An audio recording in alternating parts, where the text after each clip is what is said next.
Last section, we took a look at the roots of emotions and how we navigate their influence as we grow and develop, both personally and professionally.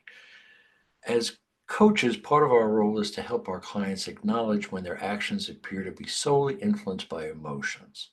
It's at these moments we help to interject logic and reasoning into the client's decision process.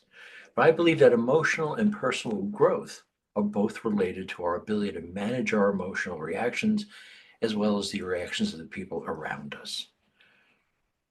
So, emotional triggers create automatic emotional responses. Well, what is an emotional trigger?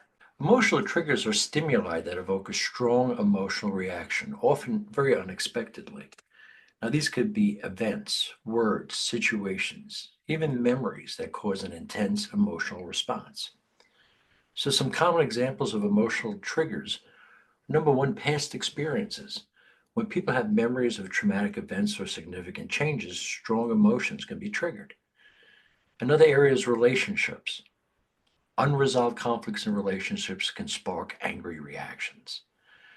Stressors.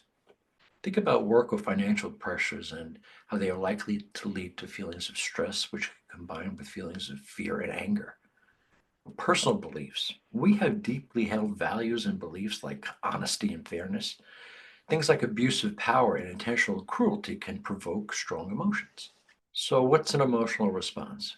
Well, an emotional response is a reaction to a stimulus that involves feelings, physiological changes, and expressive behaviors.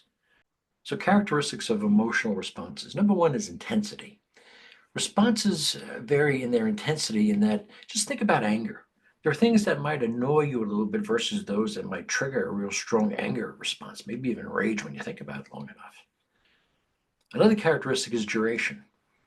We experience some emotions like surprise very quickly, while other emotions, such as sadness, can take a long time for us to process. Another characteristic of emotional responses is expression. We communicate how we feel through our facial expressions, our body language, vocal tone. Another characteristic is subjectivity. Emotional responses vary widely from individual to individual, depending on experiences and perspectives. What might trigger an emotional response for me may not mean much for you. So, emotional responses can be triggered by a variety of factors. When you think of our amygdala, it's always on guard. It's always watching and waiting to respond to something that our emotional memory recognizes as a threat. Think about your immediate responses to these situations. You want to express happiness because you had some good fortune.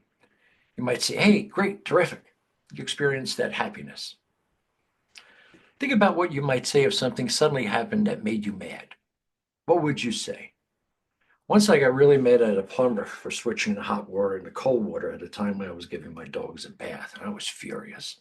I mean, I think my plumber felt my anger, my rage almost.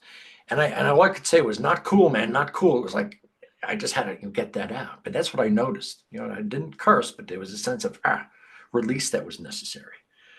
And think about how you respond to things when you're afraid, when fear enters your world. I noticed that when I get bad news about a car or I'm concerned to have a medical concern, I ask lots of questions to understand the situation. So my fear response is often, okay, okay, as I listen and take in more information. But what happens to all that emotional energy that gets stored in our brains throughout the day? What happens to these unexpressed emotional thoughts? As Sigmund Freud believed, these negative elements, they don't go away.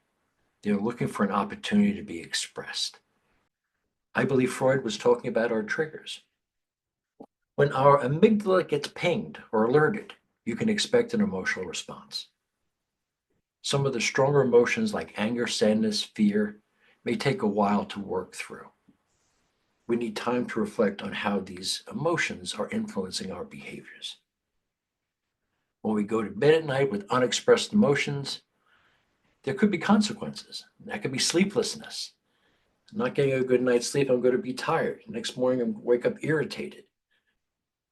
So perhaps the best way to get a good night's sleep is finding ways of releasing your feelings before going to bed. Some ways of doing that: number one, talking to someone, sharing your feelings with a trusted friend, a coach, a counselor. Another area is journaling, writing down your thoughts or emotions, help you process them to understand them better. At some point in your day, engaging in physical activity.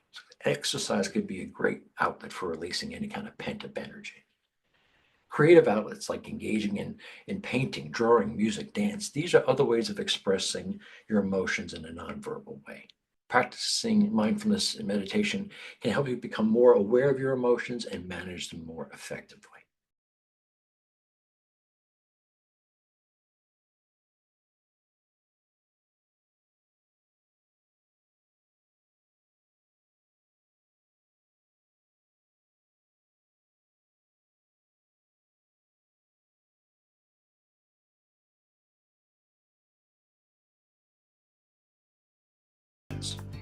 Since we looked at the emotional side, let's look at what is an intelligence.